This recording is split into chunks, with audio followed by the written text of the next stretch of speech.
ஓம் Sri Sairam. November 14, 2025. சுவாமி வழங்கும் இன்றைய அருளமுதம். உங்கள் ஒவ்வொருவருடைய கதையும் இதுதான். இவ்வுலகமே நீங்கள் சுற்றித் திரியும் காடாகும். அங்கு பயம் எனும் சிங்கம் உங்களை துரத்தி உலக செயல்பாடுகளான சம்சாரம் எனும் மரத்தில் உங்களை ஏறச் செய்து விடுகிறது.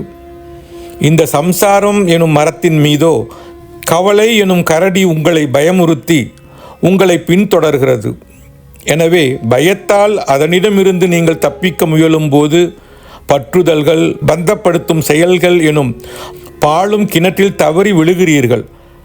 அவ்வாறு விழும்போது கைக்கு எட்டிய நம்பிக்கை, விரக்தி எனும் 2 மர விழுதுகளை பிடித்து கொள்கிறீர்கள்.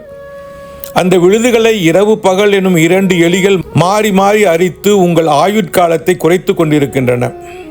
இதற்கிடையில் மேலே உள்ள மரக்கிளையில் உள்ள தேன்கூட்டிலிருந்து சொட்டும் நான் எனது எனும் தேன் துளிகளை சுவைத்து மகிழ நீங்கள் முயற்சிக்கிறீர்கள்.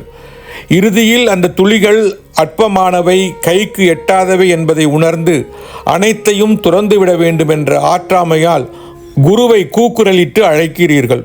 குரு உங்களுக்குள் இருந்தோ அல்லது அருகில் இருந்தோ தோன்றி உங்களை பயத்தில் இருந்தும் கவலையில் இருந்தும் காப்பாற்றுகிறார்.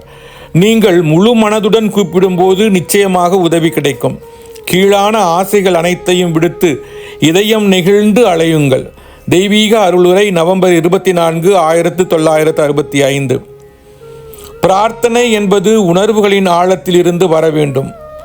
இறைவன் பாவத்தை, அதாவது சிரத்தையான உணர்வை பார்க்கிறானே தவிர பாகியத்தை, வெளிப்புற பகட்டு ஆரவாரத்தை அல்ல என்கிறார் பகவான் ஸ்ரீ சத்திய சாயி பாபா. ஓம் ஸ்ரீ சாய்ராம். ஓம் ஸ்ரீ சாய்ராம். ஓம் ஸ்ரீ சாய்ராம்.